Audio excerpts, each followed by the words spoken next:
Welcome everyone to another video, and in this video we're going to be walking through my analysis around the Aggron Rayquaza duo. So we duoed Rayquaza only with Smackdown, Stone Edge, Aggrons in Partly Cloudy. So you may ask, how did this all come about? So my friend Steve Wolf Rogachu messaged me and said, in case you're bored, and then sends me a link to this Reddit thread, and it has like a decent amount of likes, upvotes, and it says anyone wants to duo Rayquaza with just Aggrons. And I was like, oh man, do I really want to do it?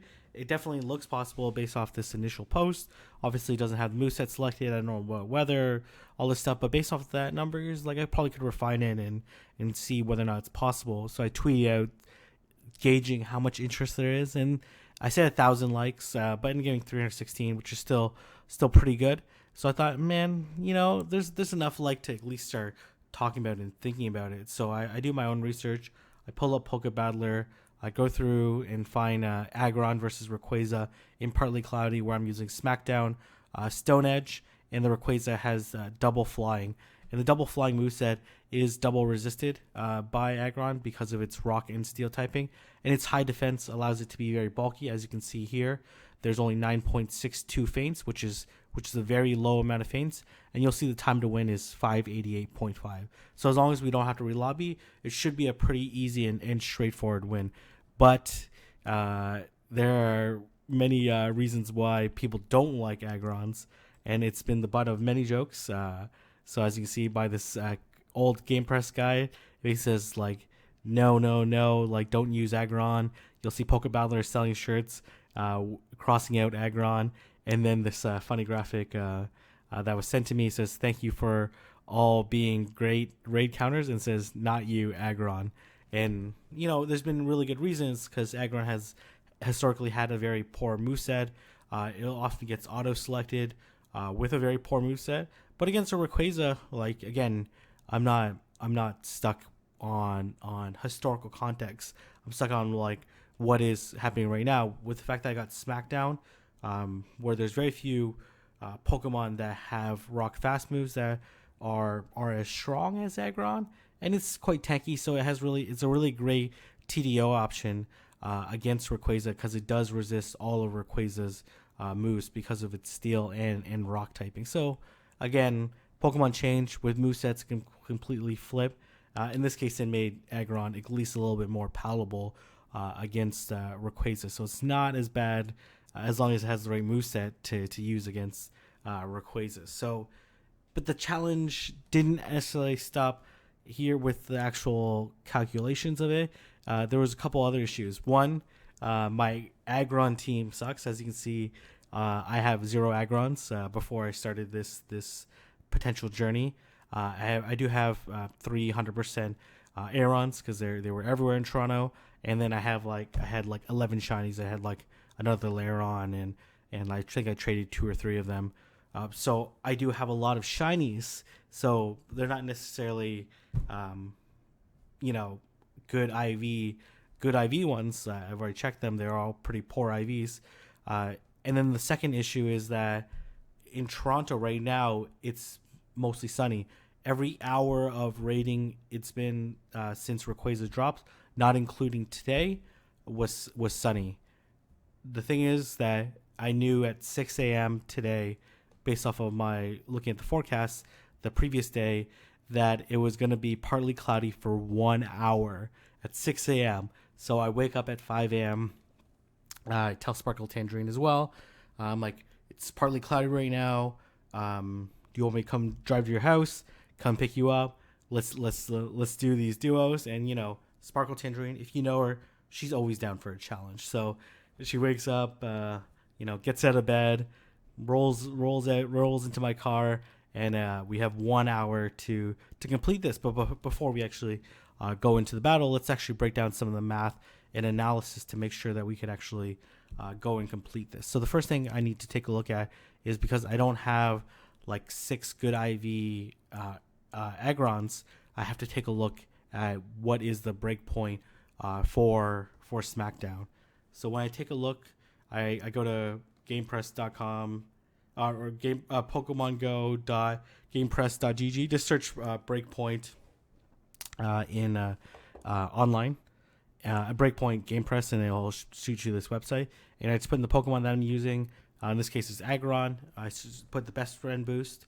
I put Smackdown, and then I put the Pokemon that I'm going up against, the attack of the Pokemon, and then the weather, and then I click calculate, and you'll see here that Smackdown goes from 24 to 25 when you hit the 12 attack breakpoint. So the challenge here then becomes that the 12 attack breakpoint becomes very, very relevant for me. So I take a look at it.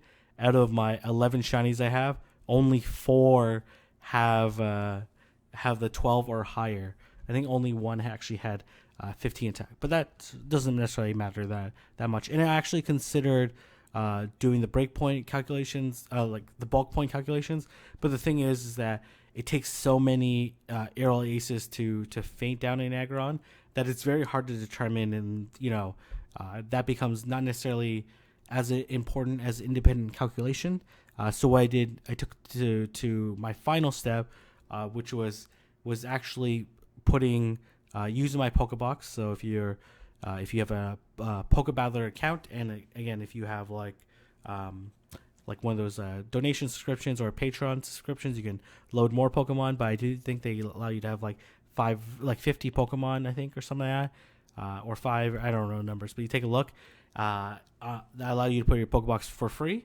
So I put my Aggrons in. I put the 100%, and then I put my 4 shinies that have above 12 attack. Put their IVs in, and then see how they perform in partly cloudy against double flying, and see whether or not they're actually tanky enough to avoid the relobby, which is pretty highly likely, and as well whether or not they do enough damage on the Stone Edge to actually beat it from a DPS perspective, which is actually probably a little bit more of a concern. So you log in, you click on Pokebox, add in your Aggrons, and you'll see here I put Air Lace, and you'll see that the 100% Aggron is number 1. This is sorted by TDO, but you can look at the time to wins afterwards, and you'll see that it has the highest or lowest time to win at 588.6, and you'll see that for all the rest of the 4 shinies, they actually all have below 600 time to wins, and the number of feints that they have are all below 12 or all below 11, which is reassuring to me that I can pick and choose which ones I actually want to power up. So what I end up doing, because I have very limited charge TMs and fast TMs because of all the other Rayquaza challenges and what I need for PvP, what I did is I chose to evolve them all, and when I evolved all 6 of them, 0 got Stone Edge. So I was like, oh, great. I only have 15 charge TMs. I just did 50 raids yesterday, and I got like 15 charge TMs. So I'm like, oh man, I got to burn them. But before I started using my TMs, I took a look at how much the cost of the second charge move. Again, yes, I know it's crazy. I take a look at the cost, and it was only 10,000 plus like 25 candy. The candy doesn't matter. I have over 10,000 candy. So I'm like, okay, you know what I'm going to do instead is I'm going to double move all 6 of my maxed out Aggrons. So I double move them. Only one gets Stone Edge. So then, but the thing is, it's fine because now when you TM, I'm guaranteed you get Stone Edge. So I had to use 5 charge TMs to get Stone Edge. It actually worked out pretty advantageous because doing a heavy slam is higher DPS than doing a smackdown. So if I can't get to that Stone Edge, which is a 1 bar 100 energy move, but I have enough energy to do a heavy slam, then that's going to be advantageous for me. So that's perhaps going to give us a slightly better time to win. So for the most part, I try to make it be smackdown and Stone Edge for sure, and then try to make a heavy slam. There is one exception where I make it Thunder. And Sparkle Tangerine on her side, she has like six good Aggrons already, so she just maxed them out, and she's enough TMs to give them all Smackdown Stone Edge, so she doesn't need to go through that double move craziness. So we take a look at the math and said, like, it seems like it's possible. I show up at Sparkle Tangerine's house at 6:02 a.m. It's been a very early morning, and we find a couple. We tried a couple different moon sets, and we had to make sure that the weather stayed consistent. And let's take a look at the final product. So this is our final attempt to try to get the best time possible. We've already completed 2 other ones, and we're doing the lobby trick. And you'll see that Sparkle Tangerine is on the left, and I am on the right. And we're starting off with our maxed out 100% Aggrons. And it's so important to get the timing correct to be able to get the Stone Edge off as soon as possible. So Sparkle Tangerine actually does a better job than me on that. Because what you don't want to do is do too many smackdowns, and then you either get hit by the charge move without getting energy, or you end up doing too many smackdowns that could have been energy for the next Stone Edge, and then you end up missing a Stone Edge at the end. So we're racing. We're going through it and we're plugging away. It looks really good at this point in time. Usually we average just over 3 Stone Edges, and it's very rare for us to get to 4. But it's looking like really good at this point in time. Whether or not we're actually going to get to 4. And Sparkle Tangerine's going to get to the 4. And I think I barely get it off there, but it's super close. I think, as you can tell, the fact that Sparkle Tangerine started the raid out by getting off the Stone Edge 1 SmackDown earlier really paid off in terms of getting the Stone Edges off. So we're looking pretty good at this stage. Again, we're not worried too much about actually losing this raid. The math says that we should be in a really good position, but we want to get as fast a time as possible. So we're do our Stone Edge, and now we're continuing to smack down away.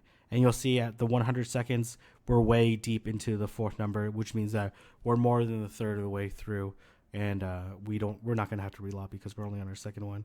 Let's get the Stone Edge off, and it's going to be very tough to get the last smackdown off, and this actually ends up I don't end up getting the heavy slam off, but if it was another air slash, then definitely I could have got that heavy slam off, which would have dealt more DPS than just doing a smackdown. So again, we're plugging away. We should be flipping it mid 150s, something like that, to put up a pretty decent time. So again, we are in a good position.